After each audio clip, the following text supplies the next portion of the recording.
She sat across from me, wearing a triumphant smile, convinced she had finally tricked a senile 73-year-old woman into signing away her entire estate. Jessica thought she had won. She had beaten my grandson until he bled, brainwashed my son into disowning his own mother, and now she was just biding her time, waiting for me to die so she could snatch $4.5 million and run off to Hawaii. But that woman made a fatal mistake.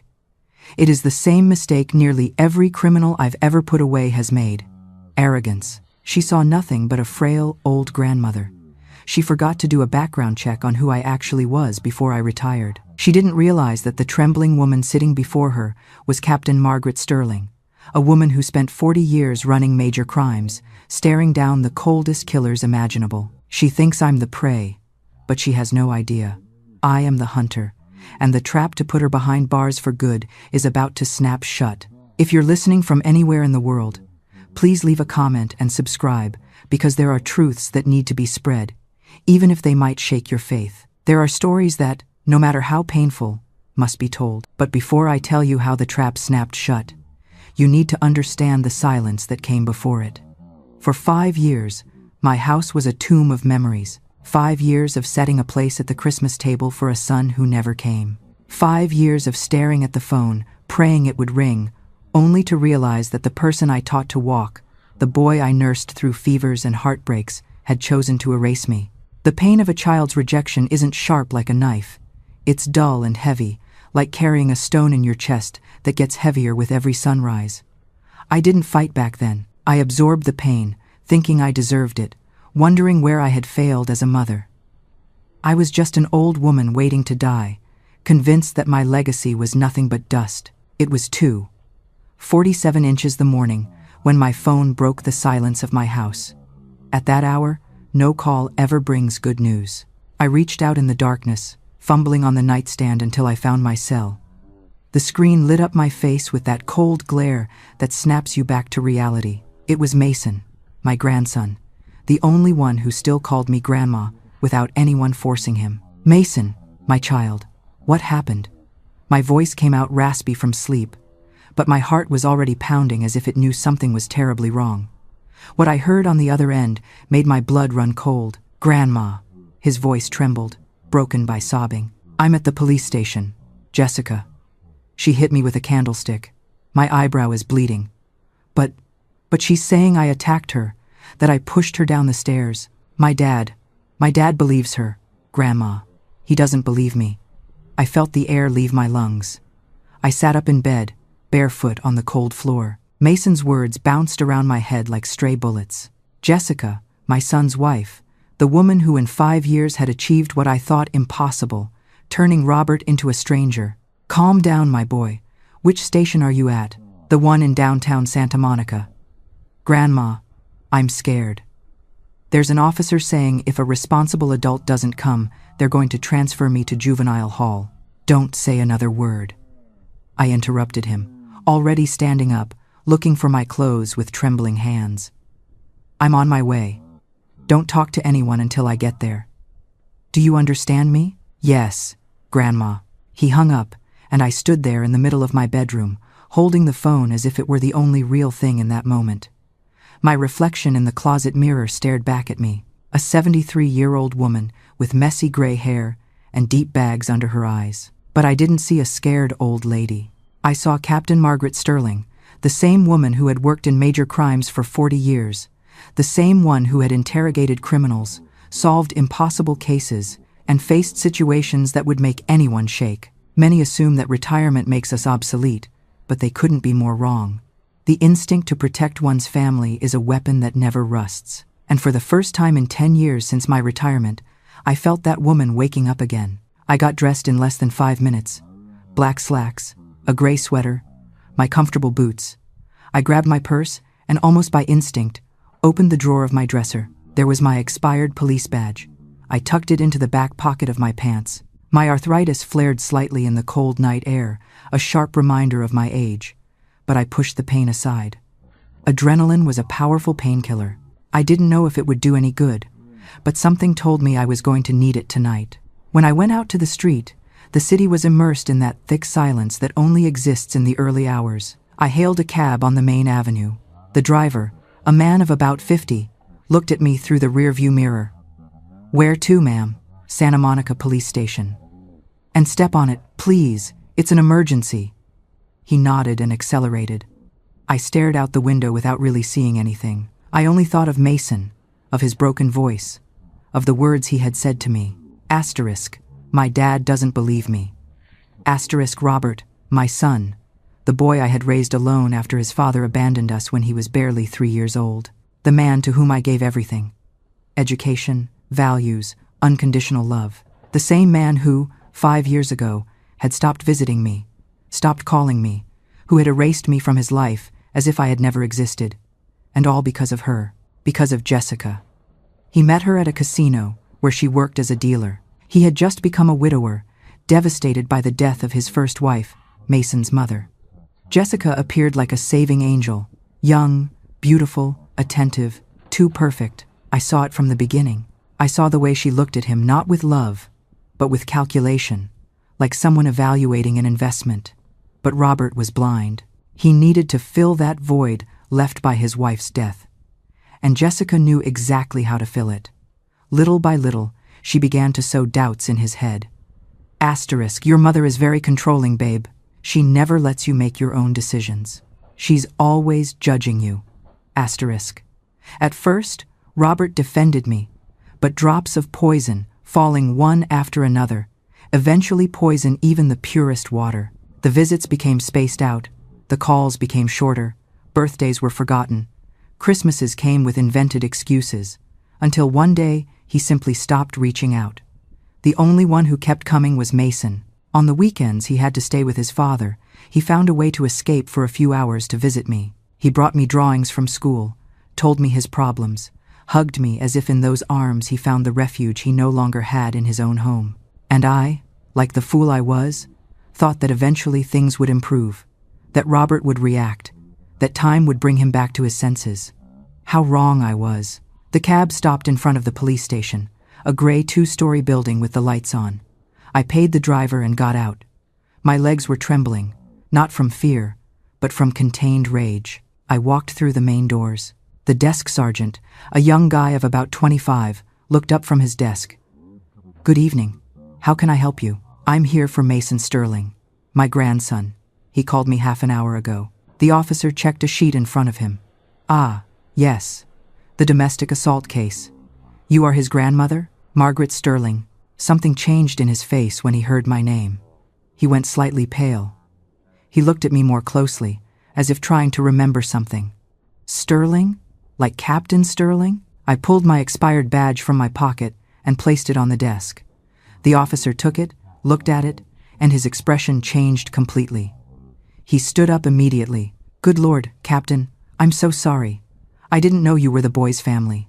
It's a moment of pure satisfaction when the underdog reveals their true power, isn't it? But while Margaret commands respect here, she knows that badges won't be enough to break the spell Jessica has cast on her son. Stay tuned, because the captain is just getting started. "Please, where is my grandson?"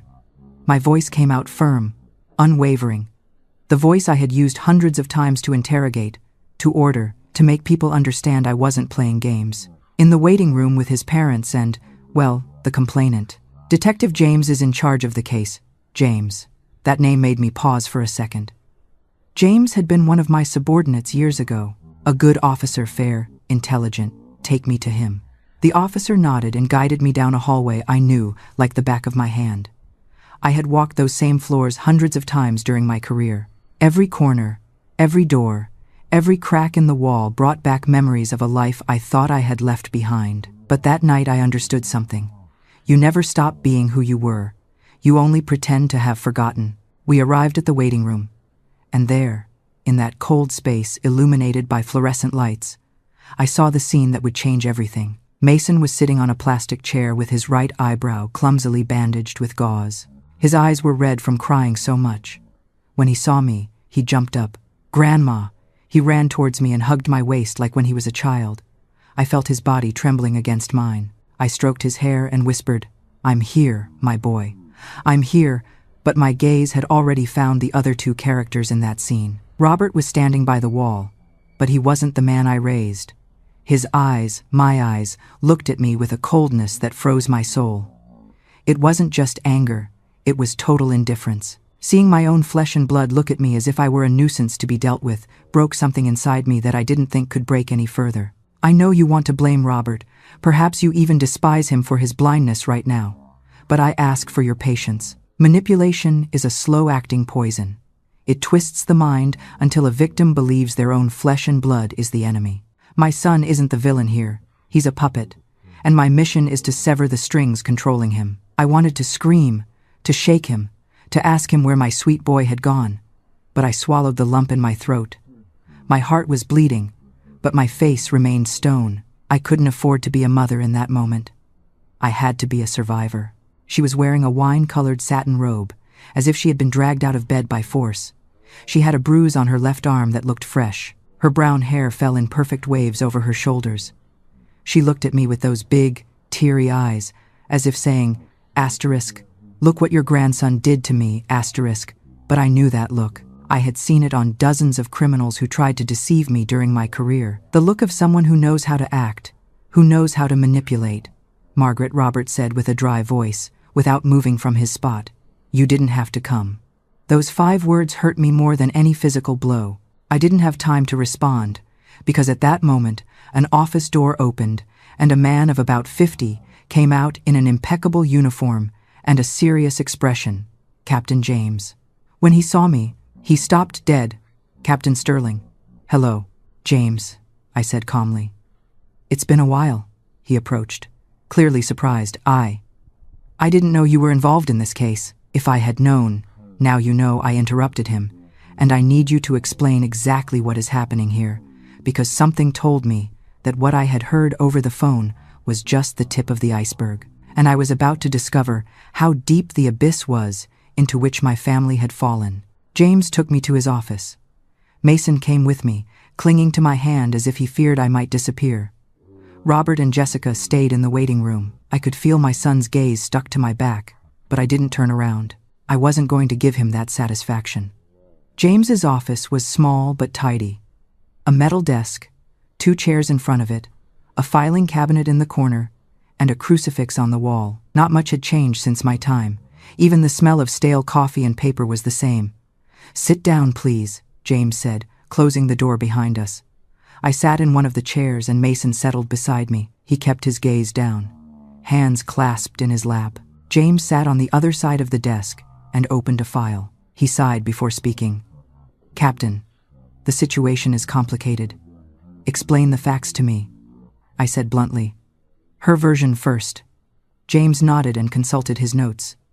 Missus Jessica Sterling filed the complaint at 11:43 p.m. She arrived accompanied by her husband, Mr. Robert Sterling, your son. They processed the boy strictly by the book, keeping him in a holding cell for nearly 3 hours before finally allowing him his one phone call. She alleges that at approximately 10:30 p.m., the minor Mason returned home past his curfew. When she called him out on it, he reacted violently, pushed her down the stairs, and hit her on the arm. She has bruises that partially match her story. Every word was like a needle piercing my chest. I looked at Mason. He kept his head down, but I saw his hands shaking. And my grandson's version, I asked, though by James's tone, I already knew no one had believed him. The minor alleges that it was Mrs. Jessica who assaulted him first. He says that when he got home she was already upset, that she waited for him in the living room and, without a word, struck him with a blunt object. According to him, a silver candlestick. The wound on his eyebrow required 3 stitches. Did you check the candlestick? James shook his head.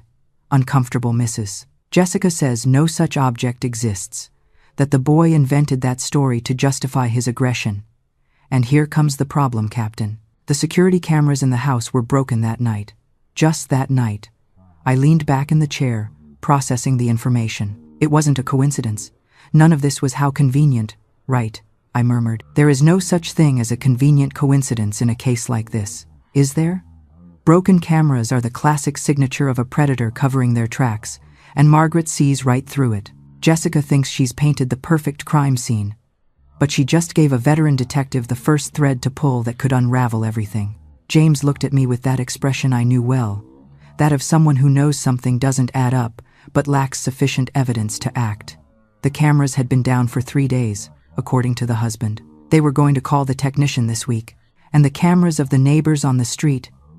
We are in the process of reviewing them. But the house is in a private residential area in Malibu. There are no public cameras nearby. Of course not. Jessica had planned this perfectly. Every detail, every move. This wasn't a fit of rage, it was premeditated. I turned to Mason. I put my hand over his. "Look at me, son." He raised his eyes slowly. His eyes were full of fear and shame. "Tell me everything from the beginning, and don't hide anything from me." Mason swallowed, looked at James, then back at me. "I was late because I stayed studying at a classmate's house.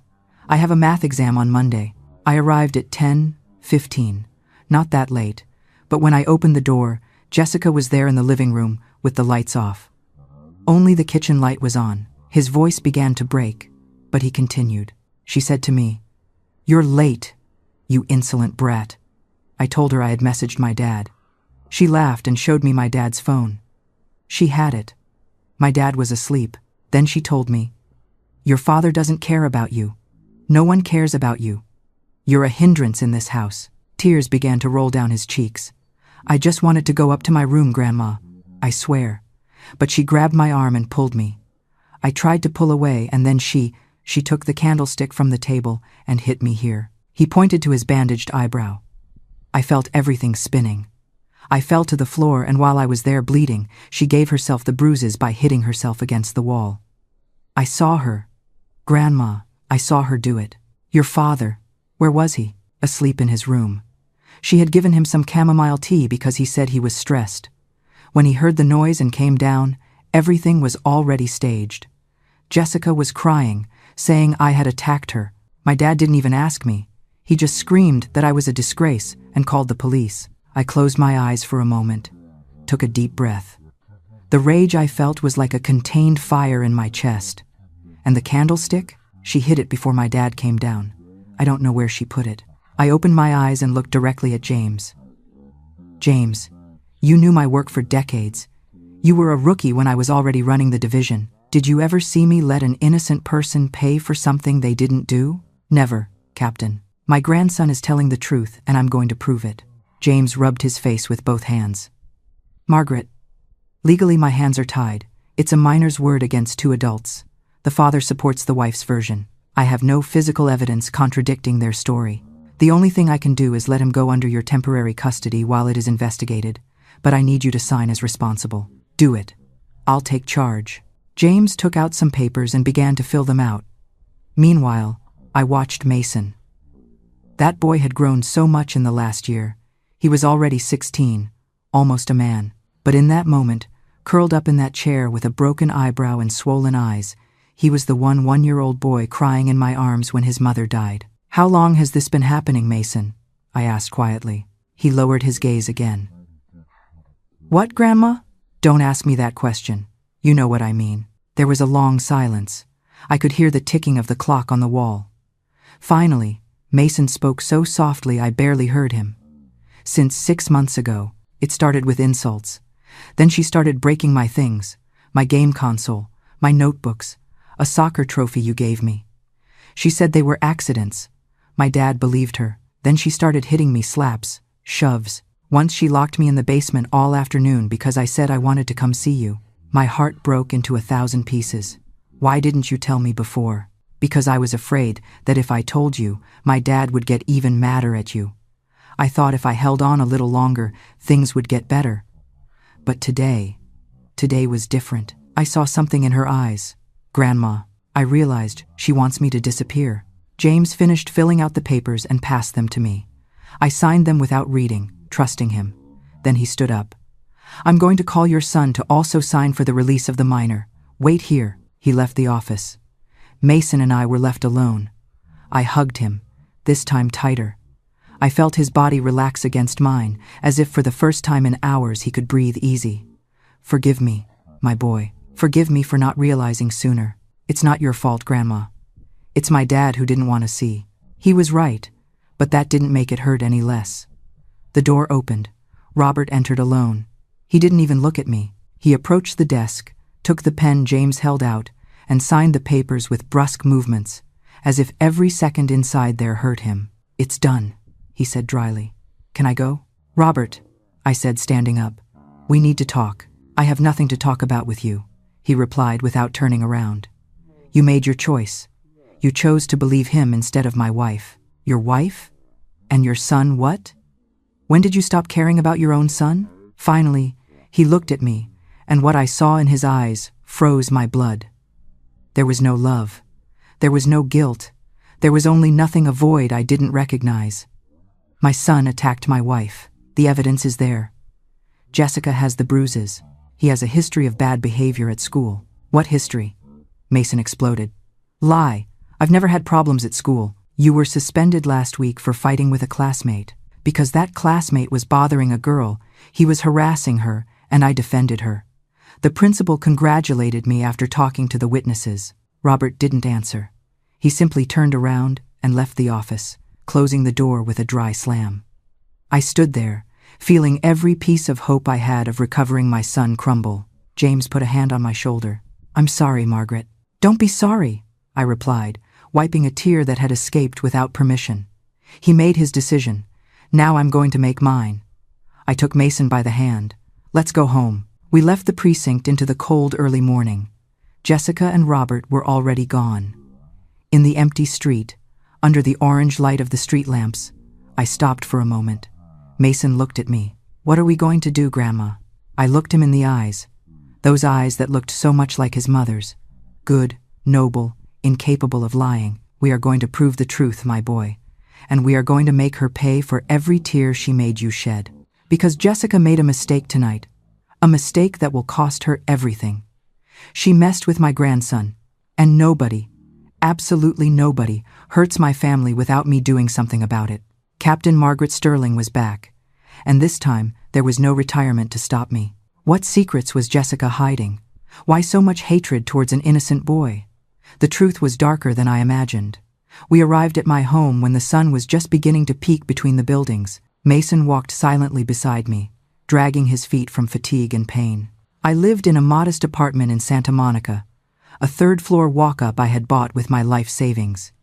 It wasn't luxurious, but it was mine. Every piece of furniture, every plate, every memory on those walls belonged to me. I opened the door and turned on the lights. The familiar smell of coffee and cinnamon greeted me. I always left a little cinnamon stick on the stove, so the house smelled like home. "Come, sit on the sofa," I told Mason. "I'm going to make you something to eat." "I'm not hungry, Grandma." "I didn't ask if you were hungry. I told you I'm going to make you something." He managed a weak smile and let himself fall onto the brown fabric sofa. It was old, but comfortable.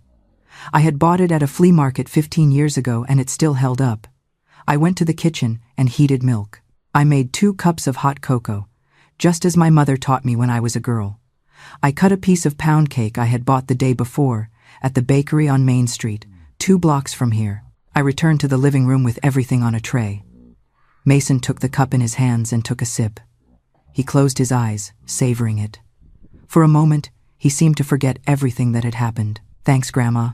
Eat slowly. Then I'll give you something for the pain in your eyebrow." I sat beside him and drank my cocoa in silence. Outside, the city began to wake up. The first buses could be heard. The sound of the garbage truck, the barking of Buster, the neighbor's dog on the second floor. "Grandma," Mason said after a while, "can I stay with you?" "Of course, for as long as you need." "I don't mean for good. I don't want to go back to that house, not with her there." I put my cup on the coffee table and looked at him. "Mason, legally your father has custody. I can only have you temporarily until the case is resolved. If you want to stay with me permanently, we'll have to do things right with lawyers, with judges, but my dad will never accept that. We won't know until we try." He shook his head. "He does everything Jessica tells him. Since they got married, it's like my dad is another person. Do you know what I heard a week ago?" "What did you hear?" Mason lowered his voice as if someone could hear us. They were in their room. "I was going to the bathroom and passed by their door. It was ajar. Jessica was talking on the phone with someone. She was saying, 'Relax. Everything is going according to plan. When the old lady dies, Robert will inherit the condo. We sell it, and we walk away with at least $4.5 million. With that and what I already have saved, we go to Hawaii, open the hotel like we always dreamed, and we send the brat to a military school in Alabama. Let others put up with him. I felt my blood boil inside. Are you sure of what you heard? Completely sure, Grandma. That's why tonight when I got home late and she attacked me, I knew it was part of her plan. She wants to distance me from you. She wants you to see me as a problem. She wants my dad to see me that way too. And when I'm no longer in the way, she only has to wait for you. He didn't finish the sentence. He didn't need to. Jessica was planning my death, or at least she was hoping I would die soon. And in the meantime, she was going to destroy any bond that existed between my son and me, between Mason and his father. Did you say anything to your dad? I tried. The next day, when Jessica went to the hair salon, I told him what I had heard. Do you know what he told me? That I was making things up because I didn't accept that he rebuilt his life. That I was a resentful teenager. That Jessica had been very patient with me, and that I only made her look bad. The helplessness I felt in that moment was crushing. My own son, the boy I had raised to be fair and honest, was completely blinded. You're not inventing anything, Mason, and I believe you, every word. He rested his head on my shoulder and sighed. Why does she hate us so much, Grandma? Because the hatred of people like Jessica doesn't come from the heart.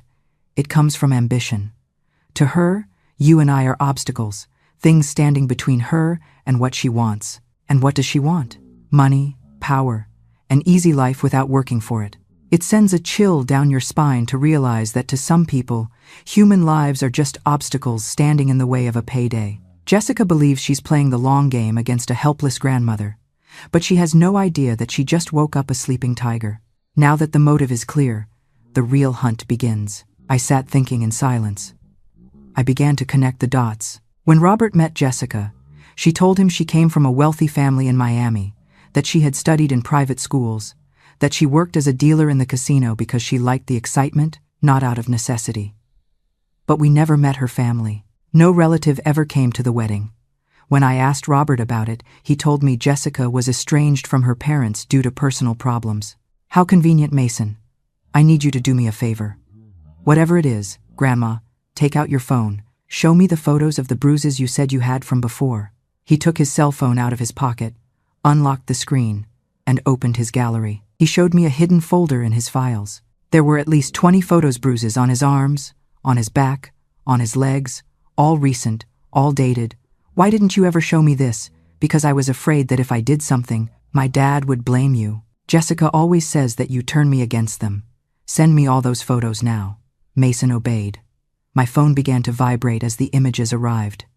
Every photo was proof. Every mark was a silent cry for help that no one had heard until now. Is there any pain more gut-wrenching than realizing your grandchild has been living in hell right under your nose? The silence of an abused child often screams louder than any noise.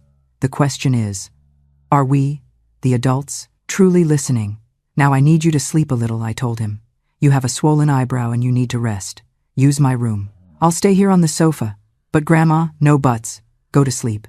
He stood up, gave me a kiss on the forehead, and went to my room. I heard him close the door softly. I was left alone in the living room with my cell phone in hand and the photos of my beaten grandson filling the screen. Then I did something I hadn't done in years. I opened a drawer in the living room cabinet and took out an old, leather-bound notebook. It was my investigation notebook, the same one I used when I was active.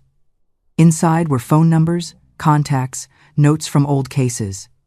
I looked for a specific name, Sarah Jenkins. Sarah had been my partner for 10 years in the force. She was younger than me, but just as tenacious. When I retired, she continued working a couple more years until she opened her own private investigation agency. We had seen each other few times since then, but I knew that if anyone could help me, it was her. I dialed her number. It rang 4 times before she answered. Hello. Her voice sounded raspy, sleepy. Sarah, it's Margaret Sterling. There was silence, then a sigh. Captain, haven't heard from you in ages. What time is it? 6:30 inches the morning. I'm sorry to wake you, but I need your help. It's urgent. Tell me. I told her everything. From Mason's call to what he had heard about Jessica's plans. I told her about the photos, the bruises, the police station, about Robert. When I finished, Sarah let out a long whistle. That woman is a pro, Captain. What you're describing isn't a cruel stepmother. It's a con artist. And a good one. That's exactly what I thought. I need to investigate her. Full name, date of birth, everything you have. Jessica. Jessica Cortez? I don't know her second last name. She's 32, according to what Robert told me when he met her. They got married 5 years ago. That's enough for me. Give me 2 days. I'm going to check records, previous marriages, financial history. If she has skeletons in her closet, I'm going to find them. Thanks, Sarah. Don't thank me yet. This is going to take work. And if we find something big, we're going to need more than goodwill to act. I know, but first I need to know what we're dealing with. We hung up. I stared at my phone. Then I looked around my small living room. The old furniture, the photos on the walls, the crucifix over the entrance. This house wasn't worth $4.5 million, but it was worth much more.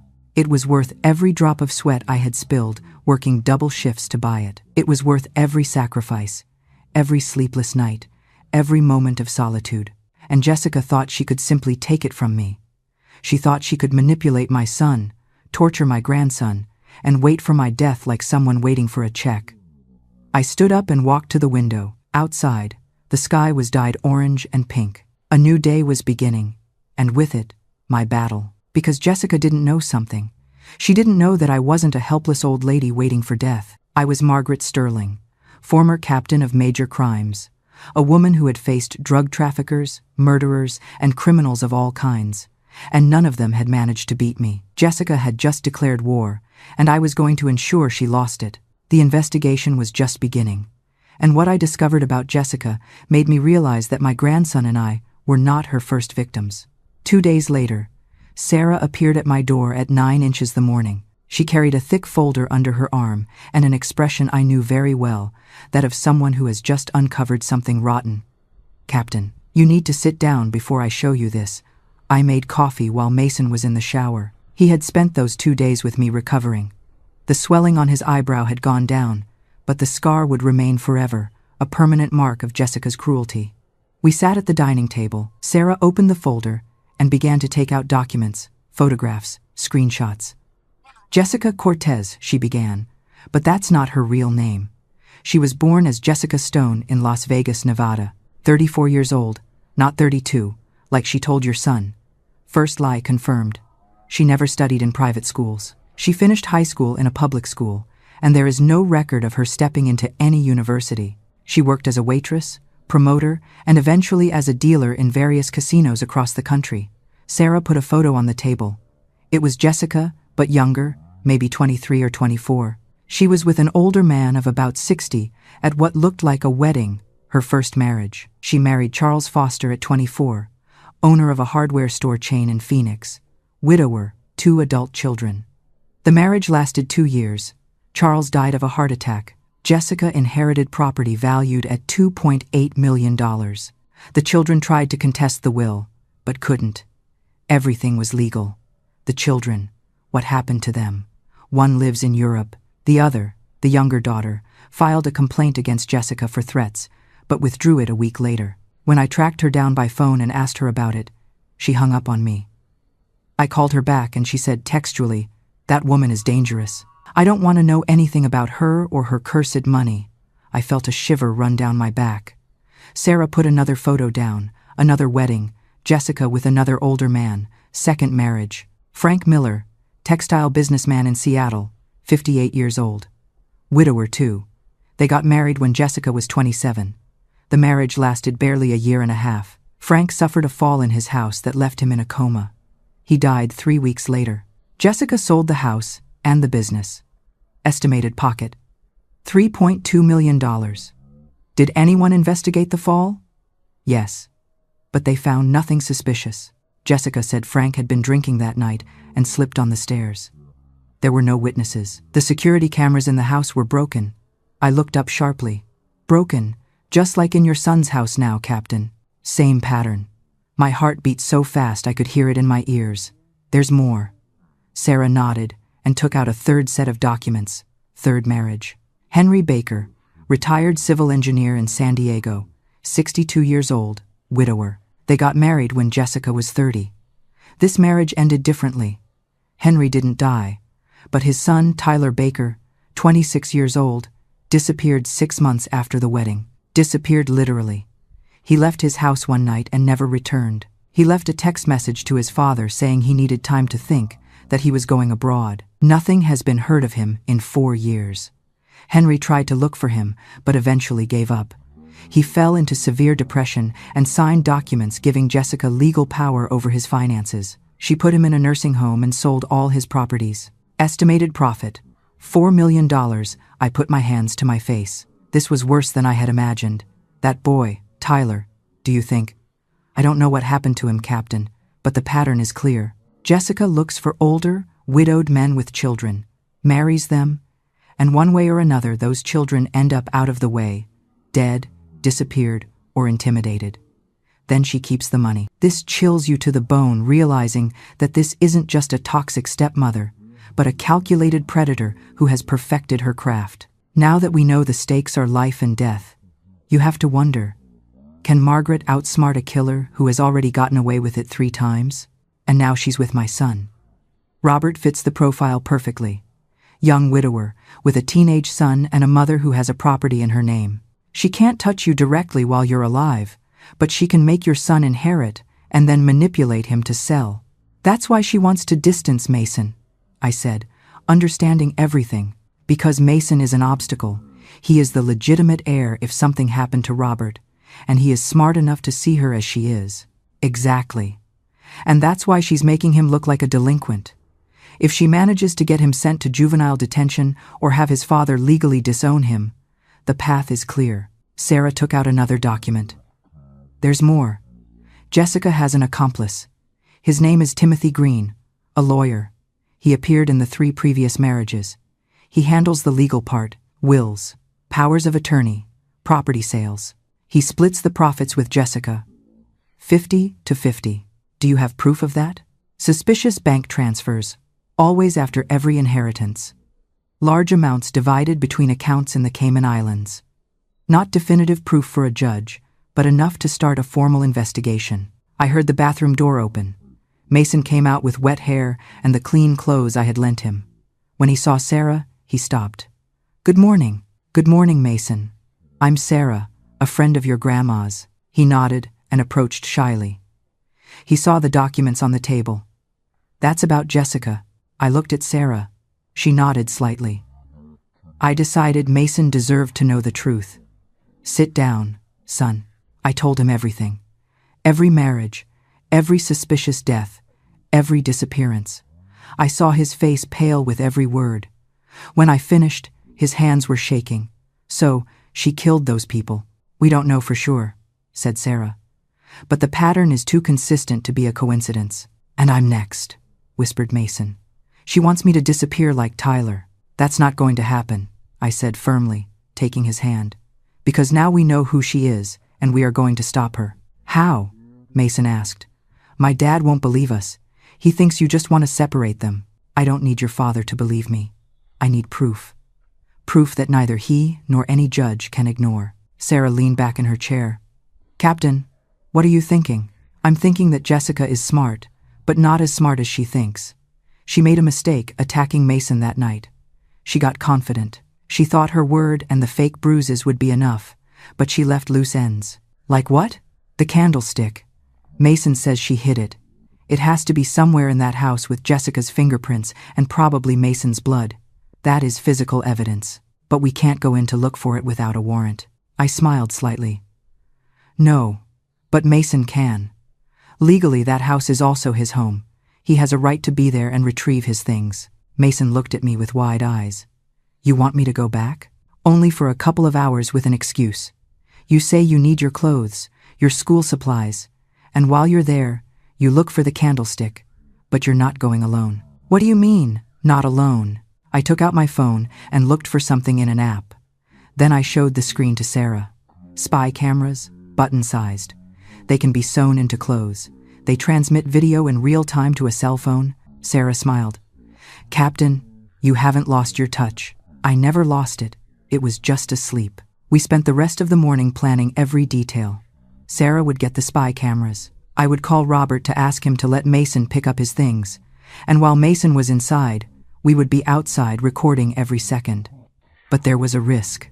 If Jessica suspected something, she could act. She could hurt Mason again, or worse. "Grandma," Mason said, reading my concern. "I want to do it. I have to do it. Not just for me, also for Tyler, for the other children, for everyone she hurt." I looked him in the eyes. He wasn't the scared boy from 2 nights ago anymore. There was something different in him. Determination, bravery. "Okay, but we follow my plan to the letter. No improvising. If you feel you are in danger, you get out immediately. Understood?" "Understood." That afternoon I called Robert. He answered on the 3rd ring. "What do you want, Mom?" "Mason needs his clothes and his school things. He's going tomorrow to pick them up. I hope there's no problem." There was a long silence. "Is he going alone?" "Yes. It's his house too, isn't it? Or at least that's what you said before. It's fine. But make it quick. Jessica doesn't want to see him." "Don't worry. It will be very quick." I hung up before he could respond. Sarah arrived that night with the cameras. They were so small they looked like normal buttons. We sewed them onto Mason's shirt, one on the chest and another on the shoulder. From my phone, we could see everything the cameras captured. "Tomorrow at 3 p.m., I said. "Jessica will be home because she doesn't work Tuesdays. Robert will be at the office. It's the perfect time." Mason nodded. He seemed calm, but I saw his hands shaking slightly while he ate dinner. That night, before sleeping, I went into his room. He was lying down looking at the ceiling. "Can't sleep? I'm scared, Grandma. But not of Jessica. I'm scared of what I'm going to find, of confirming that my dad is with a murderer." I sat on the edge of the bed and stroked his hair. "Whatever we find, we will face it together. You are not alone, Mason, and you never will be while I'm alive. I love you, Grandma.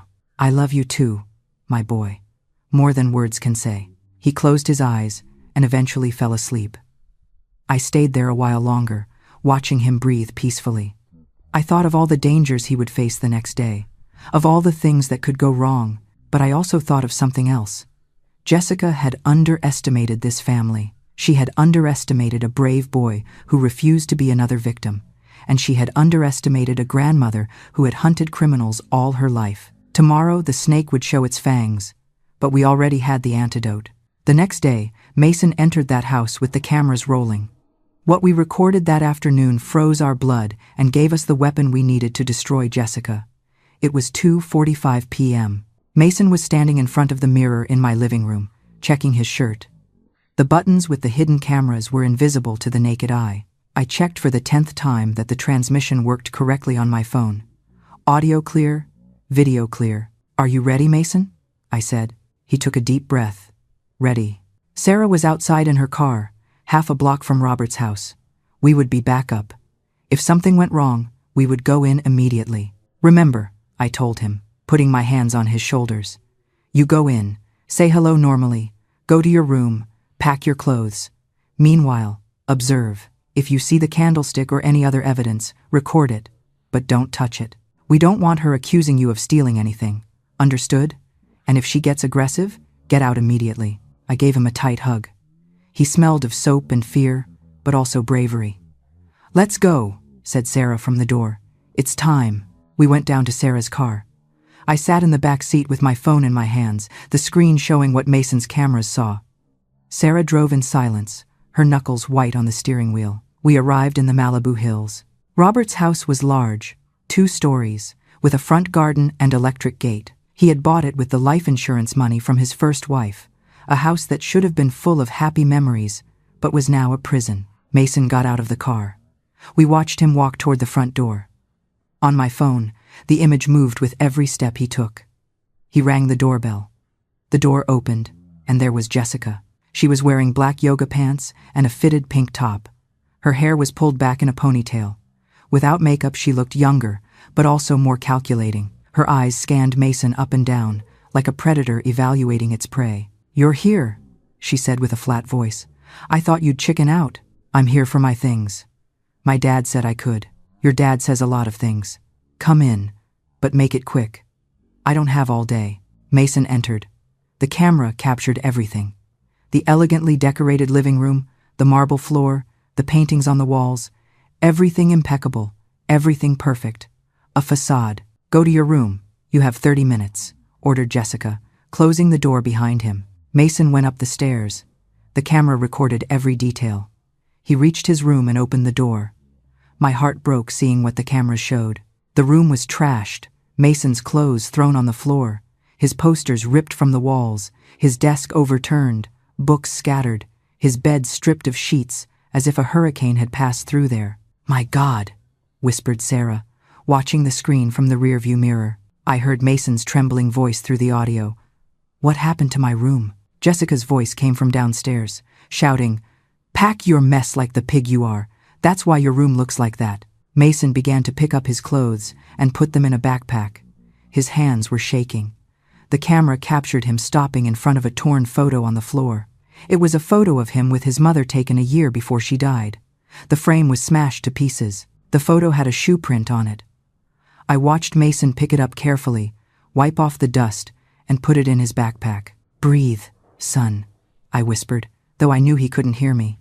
"Breathe." He finished packing his clothes. Then, pretending to look for a specific textbook, he stepped out into the hallway towards the linen closet. It was a place Jessica often shoved things she didn't want seen. The camera captured his shaking hands as he opened the cabinet door.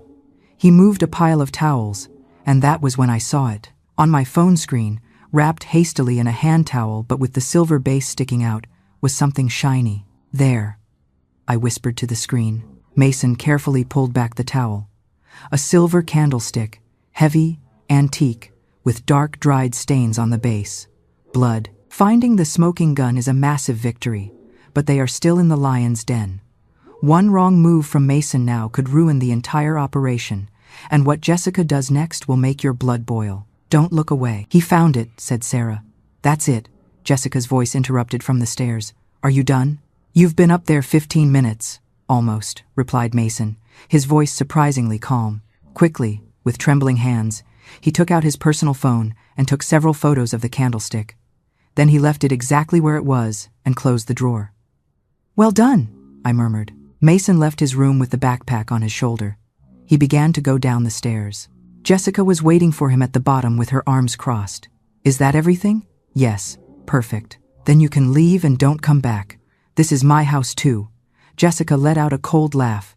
"Your house?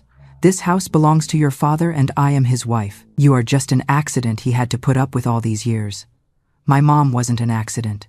Jessica's eyes narrowed dangerously. "Your mom is dead and your grandma will be soon too. It's a matter of time. She's over 70, Mason. Women her age are walking corpses. One bad fall, one flu, and she's gone. When she finally kicks the bucket, your father is going to inherit that filthy condo where she lives. We are going to sell it. We are going to get out of here. And you are going to stay in a boarding school where you learn not to be so insolent. That's why you hit helpless kids, because it makes you feel powerful." Jessica took a step toward him. The camera captured her face perfectly. "Pure fury. I didn't touch you, you lying brat. You attacked me. And if you repeat that lie again, I will make sure you rot in a reform school. I know the truth and my grandma does too.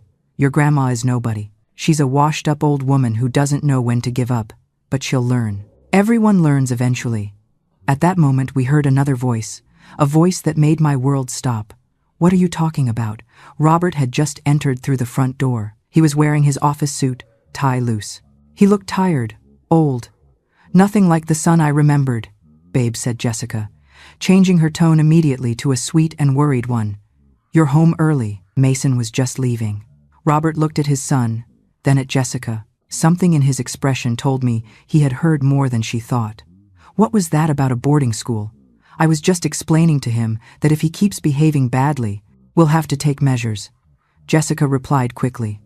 "She said that when Grandma dies, they were going to sell her house," said Mason, his voice firm despite the fear. "She said it exactly like that." "That's a lie," exclaimed Jessica. "Robert, baby, your son is making things up again, to make me look bad to you. I'm not inventing anything, and you know it." Robert ran his hands over his face. He looked like a man on the verge of collapse. "Mason, leave now. Dad, I need you to listen to me. I said leave." The scream echoed through the whole house. Mason took a step back. Hurt. I squeezed my phone so hard I thought I was going to break it. Okay, said Mason quietly. I'm leaving. But when you want to know the truth, you know where to find me. He left the house. The door closed behind him. On the screen, we could still see Robert and Jessica in the living room. She approached him, put her hands on his chest. Baby, you're stressed. That boy is making you sick. I need to be alone, Robert interrupted, pulling away. He went up the stairs without saying another word. Jessica stayed there looking at her cell phone with a smile that froze my blood. She dialed a number. Timothy. It's me. We have to speed things up. The brat is causing problems. Yes, I know.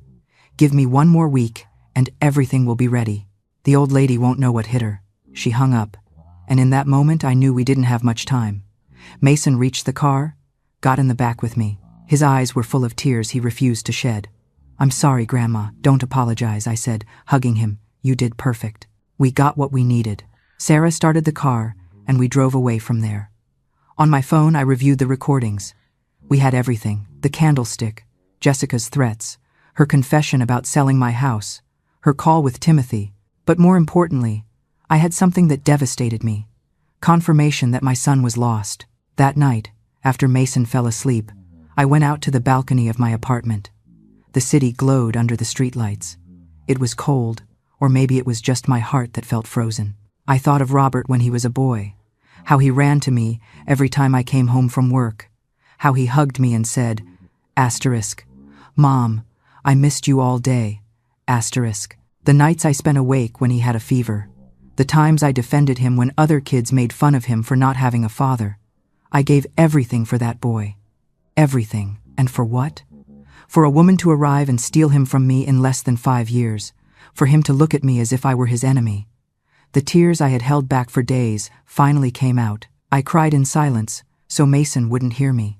I cried for the son I lost, for the years I would never get back, for the words I would never hear from his mouth again. But I also cried from rage, because Jessica had not only taken my son, she had turned him into a stranger. She had poisoned him against me, against his own son, against everything that was once good in him, and that I could not forgive. There is no pain quite like seeing your own child turn into a stranger, is there? But make no mistake, Margaret's tears on that balcony aren't a sign of surrender.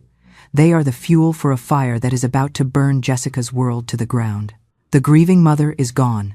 The captain is back, and she is ready to execute the perfect trap. I wiped my tears, took a deep breath, and in that moment, I made a decision. I was going to get my son back. I didn't know how. I didn't know how long it would take, but I was going to rip him from the claws of that woman, even if it was the last thing I did in this life. Because I was Margaret Sterling, and mothers like me never give up. Even if the whole world is against us, even if our own children have forgotten us, we do not give up. But before getting my son back, I had to destroy Jessica, and for that I needed something more than recordings. I needed a perfect trap. The next morning I woke up with a clarity I hadn't felt in years. No more tears, no more doubts, just one goal. Destroy Jessica Stone before she destroyed what little was left of my family. I made strong coffee and sat at the dining table with my old investigation notebook. Sarah would arrive in an hour. Mason was still sleeping. He needed that rest after yesterday. I began to write down everything we knew. Asterisk physical evidence. Asterisk candlestick with Mason's blood. In Robert's house, we can't touch it without a warrant. Asterisk testimonial evidence. Asterisk recording of Jessica. Threatening, talking about selling my house, mentioning Timothy. Asterisk. Background. Asterisk. 3 previous marriages, 2 suspicious deaths, 1 disappearance. Millions of dollars inherited. Asterisk accomplice. Asterisk Timothy Green, lawyer. Handles the legal part of the scams. But something bothered me. All that was circumstantial. A good lawyer could dismantle our case, saying the recordings were taken out of context, that the previous marriages proved nothing, that we were a resentful grandmother, inventing stories. I needed more. I needed Jessica to incriminate herself so clearly that not even the best lawyer could save her. Sarah arrived promptly at 8. She brought 2 extra coffees and a face that said she hadn't slept well. What do you have in mind, Captain? I know that look. It's the same one you had when we were about to solve a difficult case. I smiled slightly.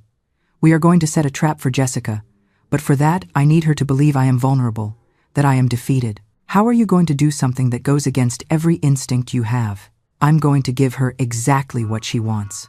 Sarah frowned. I don't follow. I took an envelope out of my bag. Inside were documents I had prepared the night before while I couldn't sleep. Documents of voluntary cession of ownership of my condo to Robert, signed by me. Sarah's eyes opened wide. Captain, you can't be serious. They aren't real. Well, the documents times are times real, but they have a hidden clause in fine print that automatically invalidates them if coercion, threat, or fraud is proven. A notary friend helped me prepare them last night. They look legitimate, but legally they are worthless if there is pressure involved. And how are you going to get Jessica to take the bait? I'm going to contact her. I'm going to tell her I'm tired of fighting, that I want peace, that I'm willing to sign my house over to Robert if she leaves Mason alone, but with one condition. I want her and her lawyer to come personally to my house to close the deal, and while they are here I record them. Everything. Every word, every threat, every confession that slips out, because people like Jessica can't help gloating when they think they've won. Sarah leaned back in the chair, processing the plan. It's risky. If she realizes it's a trap, she could get violent. That's why you are going to be here hidden in my room, and I'm going to have hidden cameras in the whole living room and dining room. Professional quality audio and video. All legal, because it's my house, and I have the right to record what happens inside it. And if she accepts the documents and simply leaves without saying anything incriminating, she won't. I know women like her. When they think they won, they can't resist the temptation to rub it in your face. They're going to want me to know they beat me, and in that moment they are going to lower their guard. Mason came out of the bedroom at that moment, disheveled and with puffy eyes. Seeing us, he stopped. What's going on? I explained the plan to him. I saw his face go from fear to worry and finally to determination. And what do? You stay at Sarah's house that day. I don't want you here when they come. It's too dangerous. But Grandma, it's not negotiable, Mason. I need to know you are safe to be able to concentrate on this. He didn't argue further. He knew that when I used that tone there was no turning back. We spent the rest of the day preparing everything. Sarah got 4 professional spy cameras. We installed them in strategic places. One in the living room bookshelf, another in the dining room wall clock, a third on the kitchen shelf, and the last one in my floor lamp. From the bedroom, Sarah could see and record everything on her laptop. I also prepared my house to look vulnerable. I left fake hospital bills on the dining table, prepared by Sarah. I put medicine bottles in the kitchen. I wanted Jessica to think I was sick, weak, desperate. The next morning, I took my phone.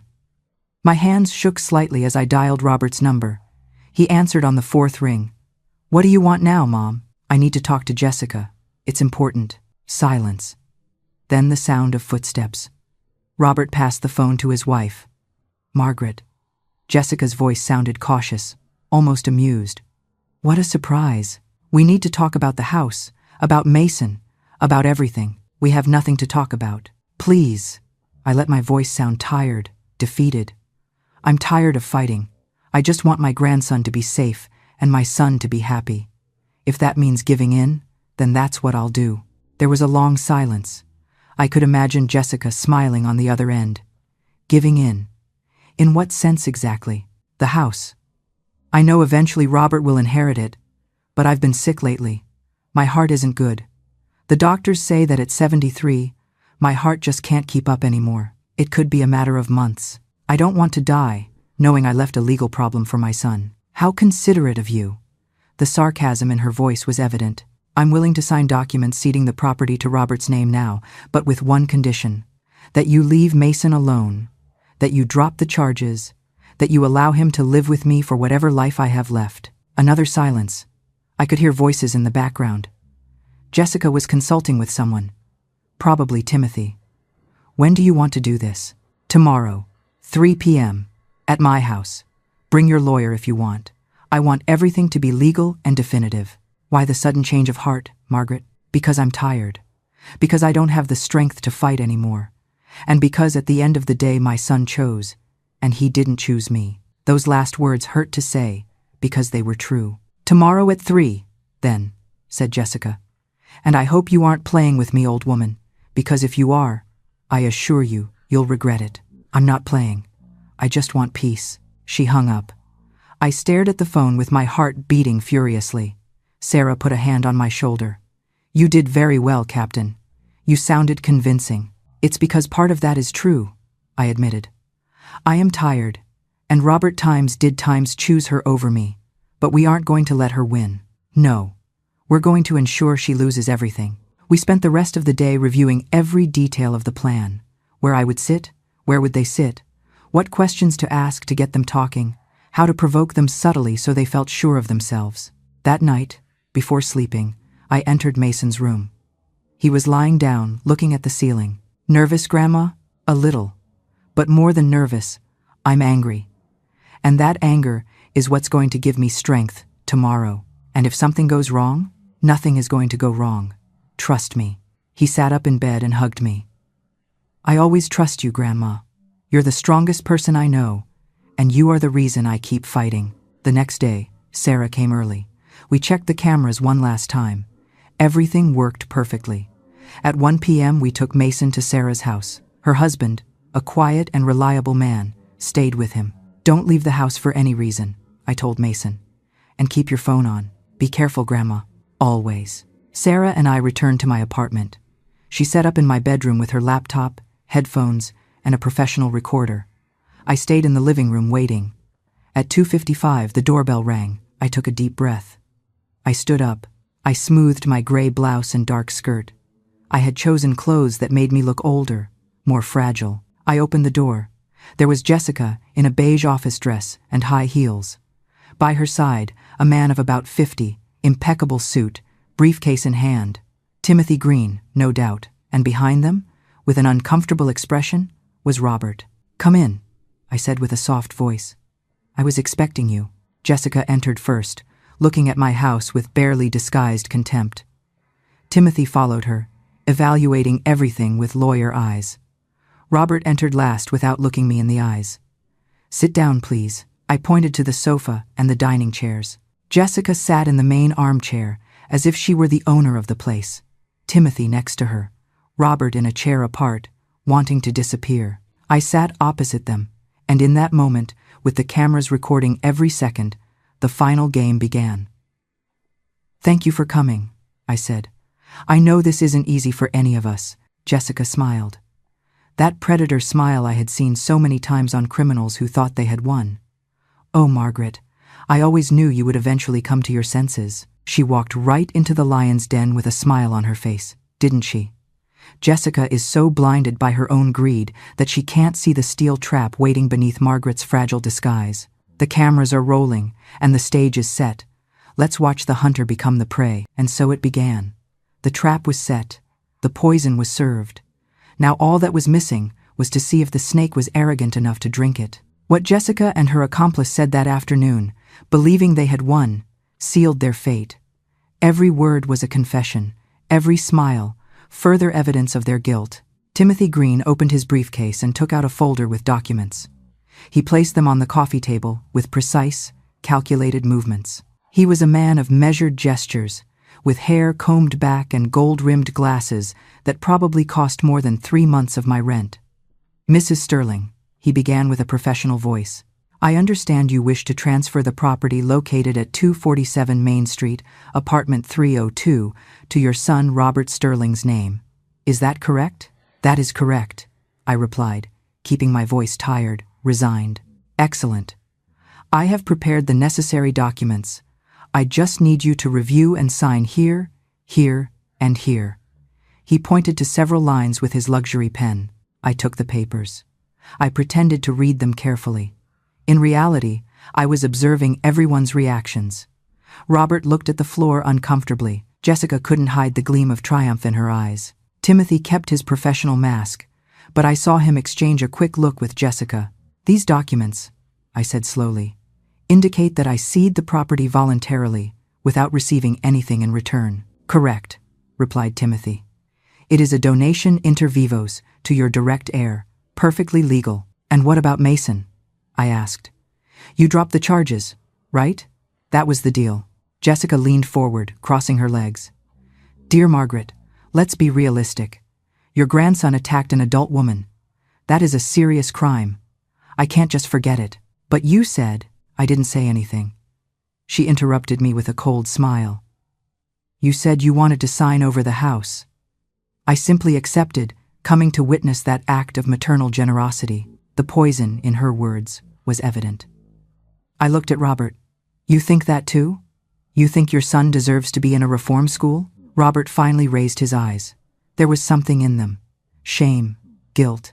But he said nothing, simply lowered his gaze again. Robert has learned to trust me, said Jessica, putting her hand on my son's arm with a possessive gesture. He knows I only seek what's best for our family. And frankly, Mason has been a problem since I came into your lives. A problem, I repeated. He's a child. He's a manipulator, Jessica spat. Like you, trying to separate us with lies and drama. Timothy cleared his throat uncomfortably, as if Jessica was saying more than she should, but she didn't stop. Do you know how many times that brat has tried to convince Robert that I am a bad person? How many lies he has invented about me? Maybe they weren't lies, I said softly. Jessica's eyes narrowed. What are you insinuating? Nothing. Just that a child generally tells the truth when he is scared. Jessica let out a dry laugh. Oh, Margaret, always so dramatic, just like your grandson. I guess it runs in the family. But it doesn't matter anymore, does it? Because you are going to sign those papers. You are going to stay in this apartment until nature takes its course. And Mason will learn his lesson in a place where they teach real discipline. Jessica, Timothy said in a low voice as if warning her. But she was on a roll.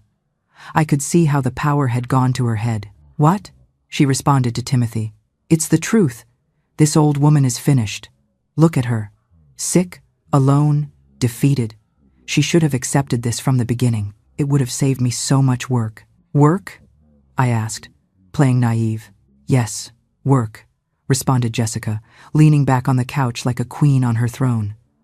Do you have any idea how much effort it took me to make Robert forget you? Every birthday he forgot. Every call he didn't hear. Every visit he couldn't make. All planned, all executed to perfection. Robert looked at her surprised. What did you say? Oh, please, babe. Jessica shot him a look. Don't act surprised. You knew perfectly well that I managed your schedule, that I decided who you spent time with and who you didn't, I thought. Robert hesitated. I thought you were simply helping me get organized better. Oh, Robert, so naive. Jessica laughed. I was keeping you away from this woman because she was a nuisance. And it worked, right? Now you can't even stand her. I saw something break in my son's eyes, as if a veil fell. Timothy intervened quickly, standing up. Jessica, I think we should concentrate on the documents. Sit down, Timothy, ordered Jessica, without looking at him. I'm talking. He obeyed, but I saw the nervousness on his face. He knew Jessica was losing control. Do you know what the best part of all this is, Margaret? Continued Jessica. That when you finally die, and believe me with that heart of yours, it won't be long we are going to sell this dump for $2.5 million. I already have a buyer, an investor who wants to remodel the whole building. $2.5 million, I repeated. Uh-huh. And with that money plus what I already have saved from my previous time's investments asterisk, Robert and I are going to move to Hawaii. We are going to open a boutique hotel. I already have the land set aside. And Mason? I asked. Mason is going to a military boarding school in Alabama. It's all arranged. As soon as he turns 18, let God deal with him. He won't be our problem anymore. Jessica, stop, said Robert, standing up. What are you talking about? We never discussed any of that. Because you don't have to discuss anything, babe, replied Jessica condescendingly. I take care of everything, as always. Like I took care of removing this old woman, of controlling your son, of planning our future. You took care of keeping my mother away? Robert's voice trembled. Someone had to do it. She wasn't going to let you go ever. Mothers like her are toxic. They cling to their children like leeches. I bit my lip not to scream. I needed her to keep talking. And the candlestick, I said softly. Did you take care of that too? Jessica looked at me and smiled. Ah, that times was times ingenious, right? The brat arrived late. I was already fed up with his judgmental looks, his passive-aggressive comments. So when he came in, I gave him what he deserved. A well-placed hit with the silver candlestick that my dear dead mother-in-law gave me. Ironic, isn't it? Robert was pale. You hit him? First, of course. But then I hit myself against the wall. Some strategic bruises, some well-acted tears, and you believed me as always. Jessica. Timothy tried to interrupt her again. Shut up, Timothy, she exploded. This is over. The old woman is going to sign. We are going to have the house. And in a few months we will be in Hawaii counting bills, just as we planned. Just as we planned with Charles, I said in a low voice. And with Frank, and with Henry. Jessica's face froze. Timothy jumped to his feet. That is enough. We are leaving. Sit down, Timothy, I said. And this time my voice didn't sound tired or defeated. It sounded like the captain I was for 35 years. Because this is just beginning. I stood up and walked to my bedroom door. I opened it. Sarah came out with her laptop in her hands. Good afternoon, said Sarah. Private Investigator Sarah Jenkins. Everything you just said has been recorded in high-definition audio and video. The color drained from Jessica's face. That is illegal. California requires two-party consent. In most civil cases, yes, I replied, my voice sharp and authoritative. But under California Penal Code 633.5, one-party consent is perfectly admissible when gathering evidence of felonies involving violence against a person, extortion, or kidnapping. You just admitted to all three. Your confession is admissible, Jessica. There is nothing more satisfying than watching a manipulator get outplayed by the very laws they thought would protect them. Justice is finally being served, but the look on Robert's face as his world crumbles is truly heartbreaking to watch. Criminals often know the law well enough to exploit it, but they forget that justice carves out exceptions for the truth. Jessica thought privacy laws shielded her, but the moment she resorted to violence and extortion, she forfeited that protection. Lesson learned. Never underestimate the meticulous preparation of a veteran police officer. And you, Jessica, just handed us both on a silver platter. You confessed to coercion, fraud, assault on a minor, and conspiracy. Timothy was already at the door trying to flee, but Sarah blocked his path. I wouldn't move if I were you, counselor. Outside there are two officers waiting, old friends of Captain Sterling. It was true. I had called Captain James that morning. He had agreed to be close by in case things got violent. Jessica stood up furious. This won't hold up in any court. You set a trap for us. I set a trap that you bit into with all the enthusiasm in the world, I replied coldly. Because you are arrogant, because you thought you were invincible, because you thought an old woman like me couldn't stand up to you. I took out my phone and dialed a number. I put it on speaker. Captain James, you can come up now. We heard footsteps on the stairs. Moments later, two officers entered with James in front. Captain Sterling, he greeted me. Do you have what we needed? Everything, answered Sarah, showing him the laptop. Full confession, threats, admission of assault on a minor, conspiracy to commit fraud. James looked at Jessica and Timothy. Jessica Stone, Timothy Green. You are under arrest for the crimes of... This is a setup, screamed Jessica. Robert, say something. Defend me. We all turned to look at my son. He was sitting in the chair with his hands covering his face. His shoulders were shaking. When he finally spoke, his voice was broken. It was all a lie. Everything you told me about my mother, about Mason, about everything. Jessica looked at him, and for the first time I saw something resembling panic in her eyes. Babe, no. I love you. Everything I did was for us. You used me, said Robert, looking up. He had tears in his eyes. You kept me away from my mother. You hit my son. All for money. It wasn't just for money, insisted Jessica. I wanted a better life for us. Liar, exploded Robert, standing up. You never loved me. You just wanted my inheritance like you did with the others. The officers handcuffed Jessica. She kept screaming, trying to reach Robert. Robert, please, don't let them take me. I'm your wife. But my son just turned his back. Timothy was handcuffed in silence with the resignation of someone who knows the game is over. As they took them out of the apartment, James approached me. Captain, I need you to come tomorrow to make a formal statement. This is going to be long, but with this evidence, there is no way they walk free. I'll be there. When they left, only Sarah, Robert, and I remained. The silence was deafening. Robert looked at me, and for the first time in 5 years he really saw times me. "Mom," his voice broke. "I'm sorry. I'm so sorry." I wanted to run to him. I wanted to hug him, but something stopped me.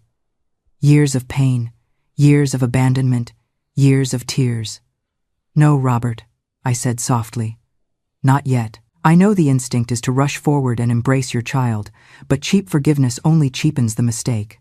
True love sometimes demands toughness. I needed my son to walk the hard road of redemption himself, rather than handing him an unearned pardon. And 'I'm sorry' doesn't fix 5 years of forgetting me. It doesn't fix that you believed a stranger over your own mother. It doesn't fix that you let that woman hit your son." He nodded, tears rolling down his face. "I know. You're right.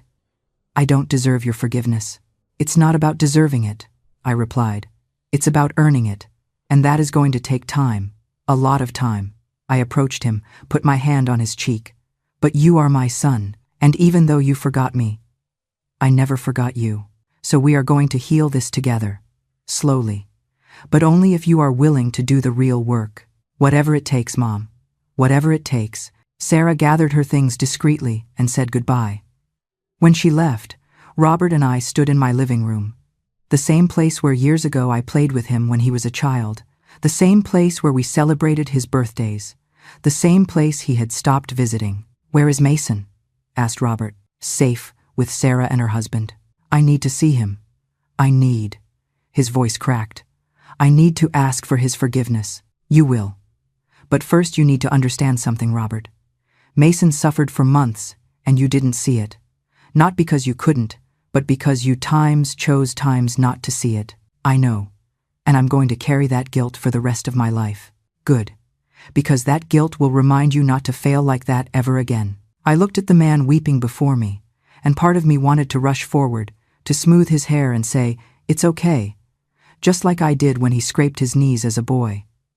But it wasn't okay. The wounds of the soul don't heal with a kiss. I stayed where I was, letting the silence stretch between us, heavy with 5 years of lost time. "I love you, Robert," I said, my voice trembling but firm. "But love isn't a magic eraser. You broke the foundation of this family, and you are the only one who can rebuild it, brick by brick. I will be here, waiting, but I won't carry the load for you anymore." He looked up, nodding through his tears, understanding for the first time that forgiveness is not a gift, but a journey we would have to walk together, however long it took. Justice was just beginning. But the hardest part wouldn't be seeing Jessica pay for her crimes. It would be rebuilding a family she had destroyed, piece by piece. A week later, I found myself sitting at a restaurant in the center of town. I had chosen the place carefully. The Laurel Garden Bistro, a spacious spot with a terrace, known for its traditional food and family atmosphere. It had tables separated enough to have privacy, but was also busy enough for there to be witnesses to what was about to happen. Sarah was at a nearby table with her laptop and recording equipment discreetly hidden. Captain James had agreed to come too, off-duty, but present, and I had invited a notary, Mr. Reynolds, a man of 60 who had worked with me on various cases when I was active. He was someone I trusted completely. But the most important invitation I had made 3 days ago, when I called Robert. "I need you to come to a meeting," I told him. "Bring Jessica. Mom, she's under house arrest. Timothy got her bail while they wait for the trial." "I know. That's why I need her to come. Tell her I have a proposal, that I want to resolve this without going to trial." "Are you serious?" "Completely. 3 p.m. Saturday. The Laurel Garden Bistro. You, her, and me. To talk like adults." Robert hesitated. "I don't know if it's a good idea, Mom." "Trust me, son. Just one more time." And he accepted. Now, sitting at that round table, under the shade of a jacaranda tree, I waited. I had ordered a pitcher of iced tea and a basket of bread. My hands were calm, my breathing controlled, but inside my heart beat like a war drum. They arrived at 3:05. Robert came in a white shirt and jeans, deep dark circles marking his face. He had lost weight in the last week. Jessica walked beside him, with her head held high, dressed in a black pantsuit and dark glasses. She wore an electronic ankle bracelet, barely visible under her pants. They sat across from me. Jessica took off her glasses and looked at me with a mixture of hate and curiosity. "Here we are, Margaret. You said you had a proposal." "That's right," I replied calmly. "But before getting to that, there are people I want you to meet." I made a signal. James approached our table, followed by Mr. Reynolds. Jessica tensed immediately. "What is this?" she asked. "This is a meeting to clear things up once and for all," I said. "Captain James, Mr. Reynolds, please take a seat." They sat down. Robert looked confused from one to the other. Jessica had her fists clenched on the table. "Jessica Stone," I began. "Or should I say Jessica Cortez? In the last 2 weeks we have investigated every aspect of your life, and we have found fascinating things. I don't know what you're talking about. I think you do. But let me refresh your memory." I took a tablet out of my purse, turned it on, and placed a photo on the table. It was Charles Foster, Jessica's first husband. Charles Foster, 60 years old when he died. Sudden heart attack. You inherited $2.8 million. That was years ago, and it was completely legal. Legal, yes, but suspicious. Especially when we checked medical records. Charles never had heart problems before marrying you, but during the 2 years of marriage, he visited the doctor 6 times complaining of dizziness, nausea, weakness symptoms consistent with digitalis poisoning. Robert paled. "Poisoning?" "Digitalis is a substance extracted from foxglove plants," explained James. "In small and constant doses, it causes symptoms that look like natural heart problems. In high enough doses, it causes fatal cardiac arrest." "That is ridiculous," said Jessica, but her voice trembled slightly. "You have no proof of that." "You're right, we don't. Charles was cremated. But we have his daughter, Patricia Foster, who finally agreed to talk to us." I made another signal. Sarah pressed something on her laptop. Through the restaurant speakers, an audio recording began to play. It was the voice of a middle-aged woman. Asterisk. "I always knew Jessica killed my father. He was a healthy man until he married her. He started getting sick, little by little. Loss of appetite, confusion, extreme tiredness. We begged him to go to the doctor, to get full tests. But Jessica always said he was fine, that it was just stress. One night he simply dropped dead in the living room. She cried at the funeral, but I saw how she counted the money when she sold my father's house a week later." Asterisk. Jessica stood up abruptly. "That bitch always hated me.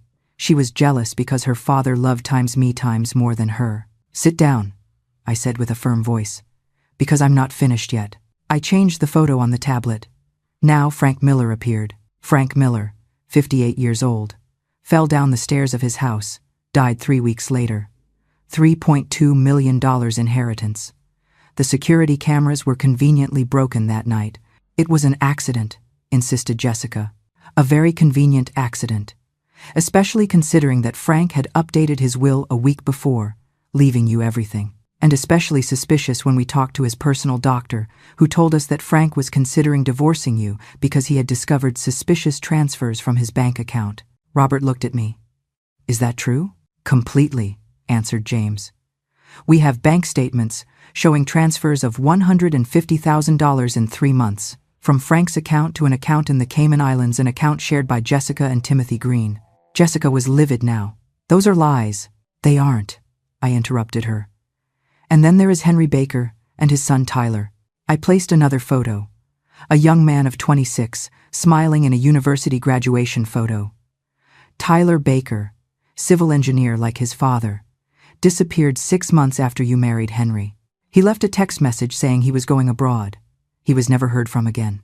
That kid decided to leave on his own. "He didn't," I said firmly, "because we found Tyler." Just when Jessica thought she had buried all her secrets, the past literally walks through the door to haunt her. This is the final blow that shatters her lies forever.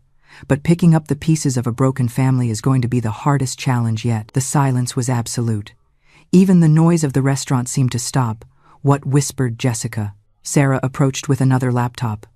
On the screen appeared a video. It was a young man, thin, with a scruffy beard, sitting in what looked like a hospital room.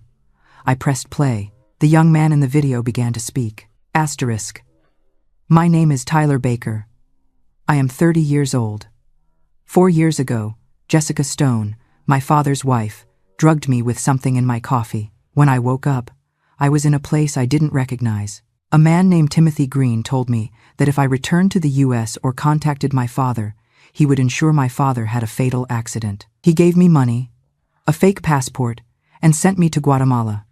I have lived there since then in fear of returning. But when investigator Jenkins found me and told me that Jessica was doing the same thing to another family, I knew I had to speak. Jessica slumped in her chair. Her face had lost all color. No, Tyler is in protective custody now, said James. He is going to testify. And with his testimony, plus the recordings we have of you, plus the bank statements, plus the testimonies of the previous families, Jessica, you are going to spend the rest of your life in prison. And Timothy Green too, I added. He already sang, by the way. When we showed him all the evidence, he made a deal with the DA. He confessed everything in exchange for a reduced sentence. He gave us details of every case, every scam, every crime. Robert had his head in his hands. His shoulders were shaking. My God. Jessica looked at me with pure hate. You were always a busybody. I didn't answer. I am a mother protecting her family. And I am an ex-captain who knows how to recognize a criminal when she has one in front of her. I stood up. Mr. Reynolds took some documents out of his briefcase. The documents you signed in my house are completely void, by the way.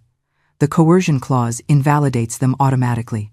My property is still mine, and Mason is under my full legal custody now. Robert signed the papers yesterday. I looked at my son. He nodded with tears in his eyes. Jessica Stone, said James, standing up. You are formally accused of fraud, extortion, attempted murder, kidnapping, and conspiracy to commit murder. Your house arrest has been revoked. Officers, please. 2 policemen who had been waiting nearby approached. Jessica tried to resist while they put the handcuffs on her. Robert, help me. Tell them this is a mistake. Robert looked at her. Tears rolled down his face, but when he spoke, his voice was firm. I can't help you, Jessica, because all this is true, and I was too blind to see it. While they took her away, Jessica screamed, cursed, threatened, but no one listened to her anymore. The other diners in the restaurant watched the scene with a mix of shock and curiosity. When the restaurant finally fell into relative silence, Robert looked at me. Why did you do it here? Why not simply at the station? Because you needed to see it, son. You needed to see who she really was, with witnesses, with evidence, without room for doubt.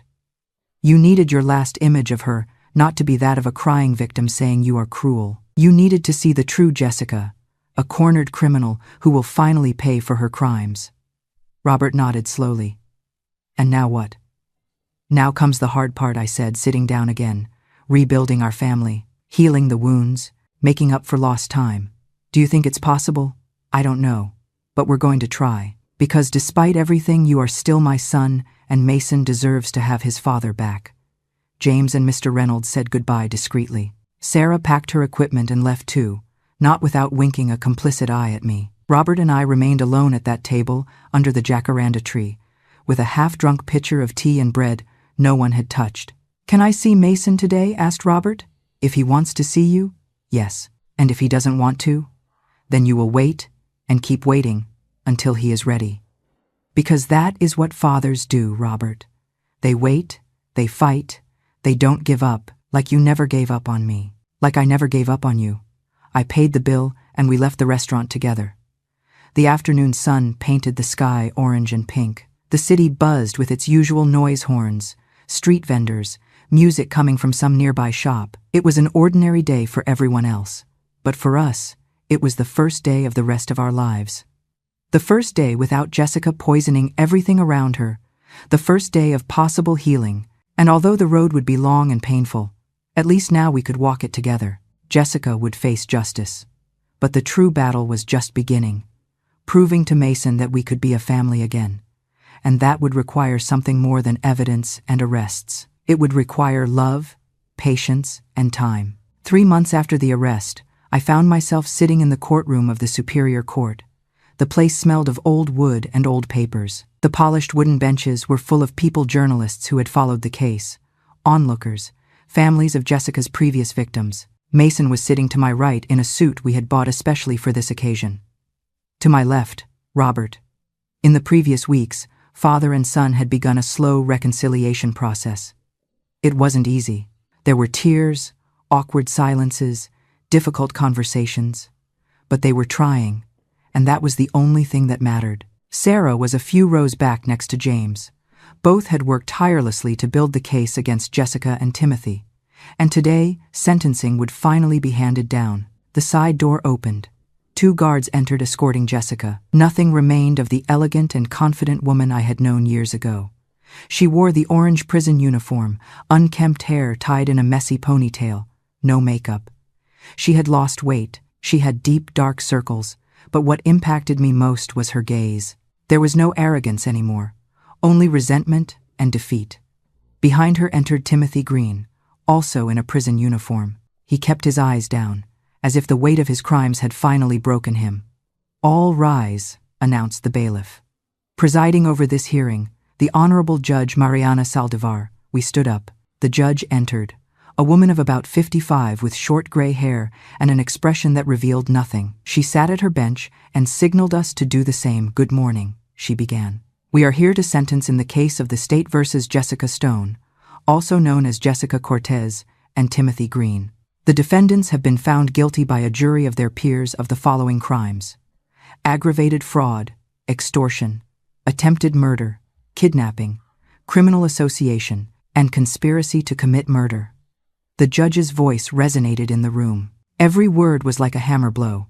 "Before proceeding with sentencing, do any of the victims wish to make a statement?" The prosecutor looked at me. I nodded and stood up. I had prepared this for weeks. I had written and rewritten my words, but when I finally spoke, it was from the heart. "Your Honor, my name is Margaret Sterling. I was a police captain for 35 years. In that time, I saw many criminals, but none like Jessica Stone. She didn't just destroy properties or bank accounts. She destroyed families. She destroyed the trust between parents and children. She manipulated, lied, and when her lies weren't enough, she resorted to violence. My grandson has a permanent scar on his eyebrow because of her. My son lost 5 years of relationship with me because of her, and other families lost much more." Patricia Foster was sitting in the first row, nodding with tears in her eyes. "But beyond the material or physical damage, Jessica is dangerous because she lacks empathy completely. She has no remorse. Even now, even after being exposed, she hasn't shown an ounce of regret. And that, Your Honor, is what makes her truly dangerous." I sat down. The judge nodded. "Anyone else?" Tyler Baker stood up. It was the first time I had seen him in person. He looked healthier than in the video, but there were still shadows in his eyes. "Your Honor, Jessica Stone stole 4 years of my life. She took me away from my father, who died without seeing me again. He died thinking I had abandoned him. I could never tell him the truth. I could never say goodbye. And that is something I will carry all my life." His voice cracked. He sat down quickly, covering his face with his hands. Patricia Foster spoke too, telling how Jessica had destroyed her father's memory. There were 2 other people, relatives of Frank Miller, who spoke of the pain and confusion caused by his death. Finally, the judge looked at Jessica. "Does the defendant wish to say anything before sentencing?" Jessica stood up slowly. For a moment I thought she was going to say something genuine, something human, but when she spoke, it was with the same coldness as always. "All this is a farce. I am the victim of a conspiracy of resentful people who cannot accept that their relatives loved me more than them. I did nothing wrong, and someday the truth will come to light." She sat down. The judge looked at her with an expression that could have frozen. "Hell, Miss Stone. In my 25 years as a judge, I have seen many criminals. Some show remorse, others at least have the decency to remain silent. But you continue to believe you are the victim, and that tells me you have learned absolutely nothing." The judge opened a folder and began to read. "Jessica Stone, for the crimes of aggravated fraud in 3 cases, you are sentenced to 12 years in prison. For aggravated extortion, 6 additional years. For attempted murder in the case of Charles Foster, based on circumstantial but substantial evidence, 15 years. For kidnapping in the case of Tyler Baker, 20 years. For criminal association, 5 years. The sentences will be served consecutively, not concurrently. Total, 58 years in prison. There is a unique kind of satisfaction in watching a manipulator finally face consequences they can't talk their way out of, isn't there? 58 years is a lifetime. And while it can't bring back the precious time Tyler lost with his father, it ensures Jessica can never destroy another family again. Now that the monster is locked away, let's see how Margaret and her family begin to truly heal. A murmur ran through the room. Jessica had gone pale. Furthermore, full restitution is ordered to all victims. All assets acquired through fraud will be confiscated and returned to their legitimate owners or heirs. The judge looked at Timothy Green. In virtue of your cooperation with the prosecution and your full confession, and considering your participation was primarily as a legal facilitator without direct involvement in violent acts, you are sentenced to 25 years in prison. Your license to practice law is permanently revoked. You must also pay full restitution. Timothy nodded without expression. He had accepted his fate weeks ago. This court is adjourned. The final gavel blow resonated in the room. The guards took Jessica and Timothy away. She turned one last time looking for Robert with her gaze, but my son wasn't even looking at her. He had his arm around Mason, hugging him. Outside the courthouse, journalists surrounded us. I made a brief statement I had prepared with Sarah. Justice has been served today, not just for my family, but for all the families Jessica Stone destroyed. I hope this sentence sends a clear message. No one is above the law. Manipulation, fraud, and violence always have consequences. I didn't answer questions. I simply walked away with Mason and Robert. That night in my apartment, the three of us had dinner together. I had prepared pot roast, mashed potatoes, and freshly baked bread. Mason ate with appetite for the first time in months. Robert helped serve the water, clear the plates, small gestures showing he was trying to be part of the family again. "How do you feel, son?" I asked Mason after dinner, while we washed dishes together. "Relieved," he replied, "but also sad." "Sad? Why?" "Because my dad lost years with that woman. Because you suffered. Because we could have been happy all this time, and we weren't. The past cannot be changed, Mason. We can only learn from it and build something better moving forward. Do you think Dad and I can go back to how we were? No, you won't be how you were. You're going to be something different. And if you do it right, it will be something better." Robert appeared in the kitchen doorway. "Mason, can I talk to you for a moment?" Mason looked at me. I nodded. They went out to the balcony together. Through the window, I saw them talking. I saw Robert crying, Mason hugging him. I saw how finally, after so much pain, they were beginning to heal. 2 weeks later, Robert did something I didn't expect. He arrived at my apartment on a Saturday morning with papers in hand. "Mom, I want you to see this." They were legal documents. I read them carefully. "Are you sure about this?" "Completely sure. I've put the house where I lived with Jessica up for sale. All the money from the sale will be divided into 3 parts. One for you, one for Mason, and one for a compensation fund for the families of Jessica's victims. That house is full of bad memories. Every room reminds me how blind I was. I can't live there anymore. I'm going to look for a smaller apartment, closer to here, so I can be close to you guys. And Mason. Mason will continue living with you while he finishes high school, if you agree. But I'm going to be present. I'm going to take him to school, go to his soccer games, help him with his homework. I'm going to be the father I should have always been." I hugged him. My son finally back. A month later, I received a letter. It was from the prison. The sender was Jessica Stone. I hesitated to open it. Sarah, who was visiting me that day, said, "You don't have to read it if you don't want to, Captain." But something made me open it anyway. The letter was brief. Margaret. You won. Congratulations. You destroyed my life like I tried to destroy yours. I suppose that makes you feel powerful, but I want you to know something. I don't regret anything. Every decision I made was because this world gives nothing to women like me. I had to take what I wanted, and I would do it again. You're going to die someday, old woman.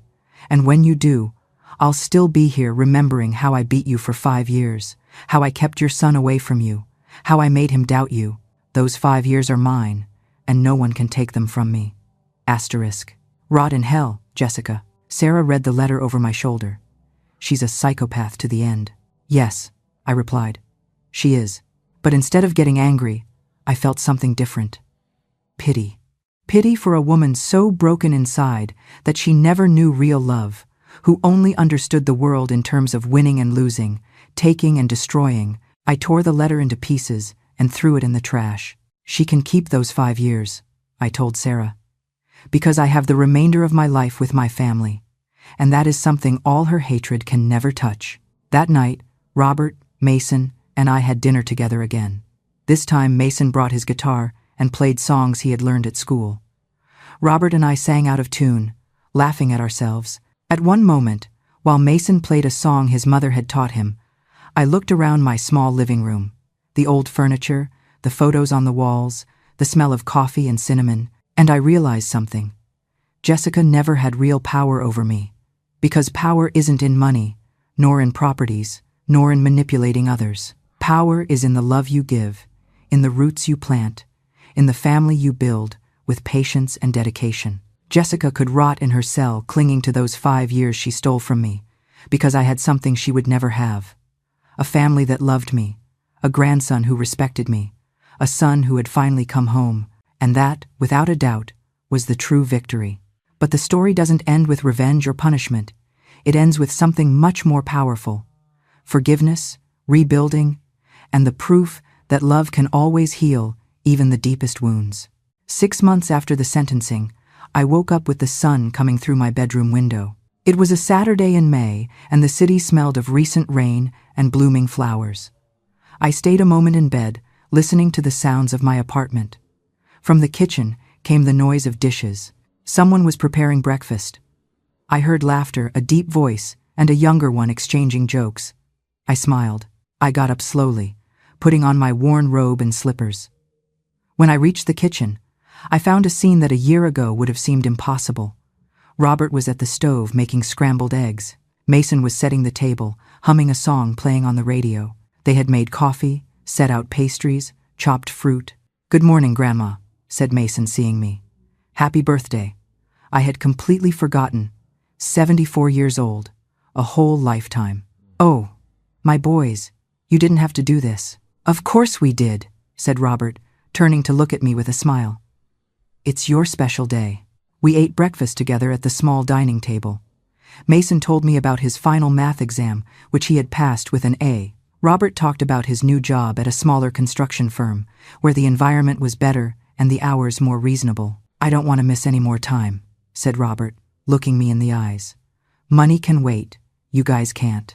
After breakfast, Mason brought out a package wrapped in green paper. "This is from both of us." I opened it carefully. Inside was a photo album. But they weren't old photos.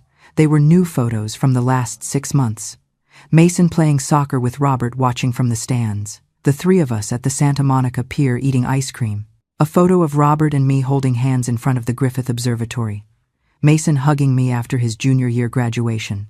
A photo of the 3 of us planting a tree in the community garden near my house. A cherry blossom tree. Tears filled my eyes as I turned the pages. "Do you like it?" asked Mason. "It's perfect, my boy. Perfect." On the last page was a photo of the 3 of us sitting on my sofa, smiling at the camera, and underneath, written in Robert's handwriting, asterisk, "Family isn't just the blood you share, it's the love you choose to give every day. Thank you, Mom, for never giving up on us. We love you." Asterisk. I couldn't contain the crying. Robert hugged me from one side, Mason from the other, and in that moment, in that small kitchen of a modest apartment in Santa Monica, I felt something I hadn't felt in years.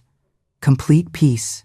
"I have something to tell you guys," said Robert after a moment, separating a little. "I've been going to therapy twice a week for the last 4 months." I looked at him surprised. "You hadn't told me."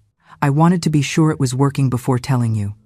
I needed to understand why I was so blind with Jessica, why I let her manipulate me so easily." "And what did you discover?" "That I never really processed the death of Mason's mom. That I felt guilty for being happy without her. And when Jessica arrived, I filled that void with the first thing I found, regardless of whether it was real or not. And in the process, I hurt the people who really loved me." "Dad," said Mason gently, "we already talked about this. I already forgave you." "I know, son. But I'm still learning to forgive myself. That takes time," I said. But the fact that you are doing the work, that you are facing your mistakes, is already a huge step." Robert nodded. "The therapist helped me understand something else. He told me that you, Mom, were an example of strength my whole life, and that maybe that's why I never told you when I was suffering, because I thought I had to be as strong as you. Son, strength doesn't mean not asking for help. It means knowing when you need support and having the courage to ask for it. I know now. And that's why I also want you to know something. I'm proud of you. I always was. But I never told you enough. It takes immense courage to admit you were broken, doesn't it?"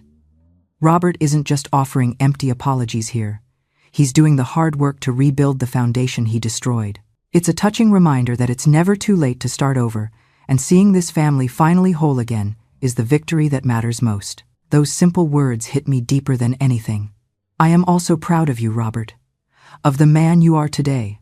Of the father you are becoming again. We spent the rest of the day together. We went walking in Palisades Park. Mason ran ahead, taking photos with his phone. Robert and I walked slowly, enjoying the sun and the breeze. "Mom, are you ever going to tell me about your work on the force?" asked Robert suddenly. "I grew up seeing you were a captain, but you never talked about it at home." "I never wanted to bring that darkness into our home," I replied. "I saw very hard things, very bad people.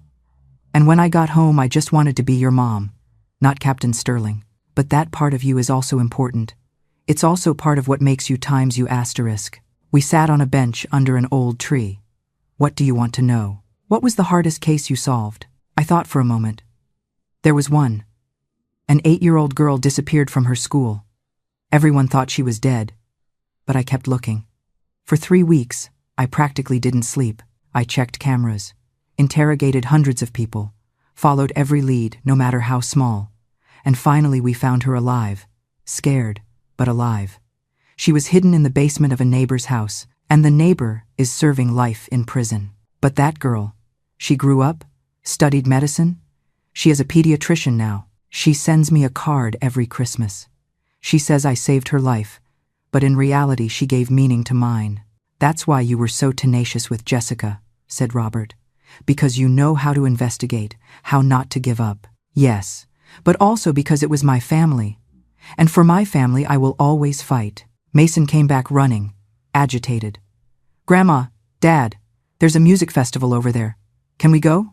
"Let's go," I said, standing up. We went to the festival. It was a Mother's Day celebration with live music, food stalls, crafts. We ate hot dogs, drank lemonade, danced to the rhythm of a band playing old songs. At one moment, while Mason was buying cotton candy, Robert took my hands and made me dance.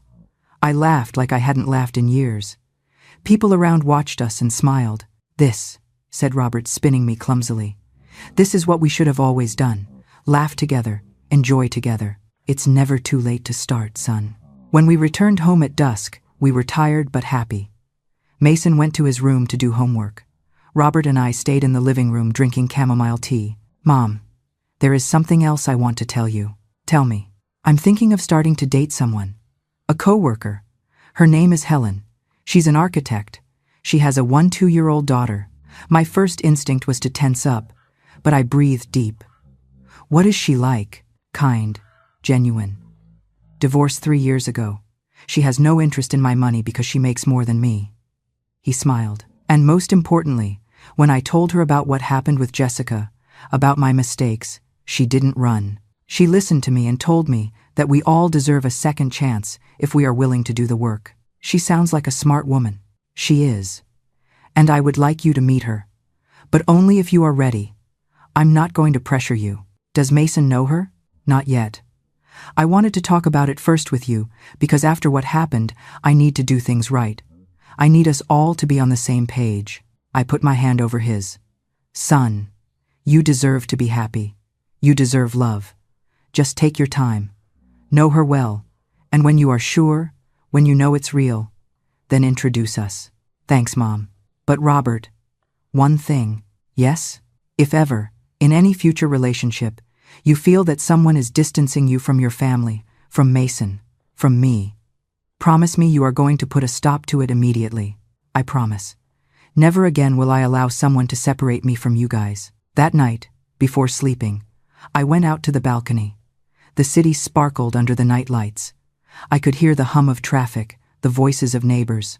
I thought of the path we had traveled, of the pain, the tears, the fights, of Jessica and her evil, of the lost years, of the wounds that were still healing. But I also thought of what we had gained, of the shared dinners, of the laughter, of the hugs, of the second chances. Mason came out to the balcony with a blanket over his shoulders. "Can't sleep, Grandma?" I was just thinking. About what? That it was worth it. Every tear, every fight, every difficult moment. It was worth it to get to this moment. Mason approached and hugged me. "Grandma, there's something I've never told you.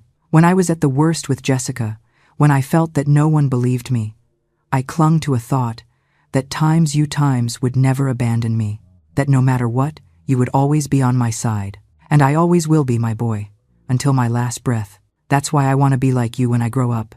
Strong, brave, someone who fights for the people they love. You are already all that, Mason. You already are. Do you know what I'm going to study? What, my son? Law. I want to be a lawyer, but not like Timothy. I want to defend families like ours. Children no one believes. People who need someone to fight for them." Tears rolled down my cheeks.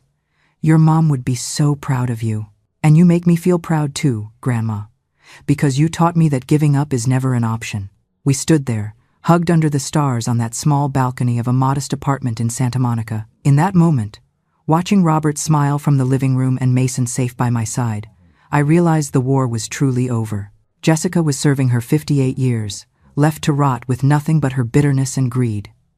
I didn't feel joy for her suffering, nor did I feel anger anymore. I just felt a distant pity. She had spent her life chasing a hollow kind of power, never understanding that true power isn't in how much you can take, but in how much you are willing to give for love. I had given everything, my time, my energy, my tears, and in return, I had reclaimed the only treasure that mattered, a family that loved me. We weren't perfect. We carried scars that would likely never fully fade. But like the cherry blossom tree we planted the next day, we were growing again, rooted in truth and watered by forgiveness. Time has a way of moving faster than we expect. Today, I am sitting beneath that same cherry blossom tree, now tall and sturdy, its branches heavy with pink blooms. My hands are more wrinkled, my movements slower, but my eyes are just as sharp as they watch the young man across the garden. Mason is no longer the scared teenager with a bandaged eyebrow. He is 30 years old now, a respected human rights lawyer who uses his intellect and compassion to defend vulnerable families, carrying forward the sterling legacy in the most brilliant way possible. But today, he isn't in court. He is on the grass, cradling his own little daughter, my great-granddaughter, telling her stories just as I once told him. The circle of life has come full circle. It is not a tragedy of abandonment, but a continuation of courage and love. My greatest legacy isn't the police medals sitting in a glass cabinet or the criminals I put behind bars. It is the joyful laughter of that little girl in the afternoon sun. The old hunter can finally rest, knowing that she didn't just survive the winter of her life, she ensured the spring would come for those she loved. If my story of justice and redemption touched your heart, please leave a comment and subscribe. Let it be a reminder that no matter how dark the night gets, you must never stop fighting for the light.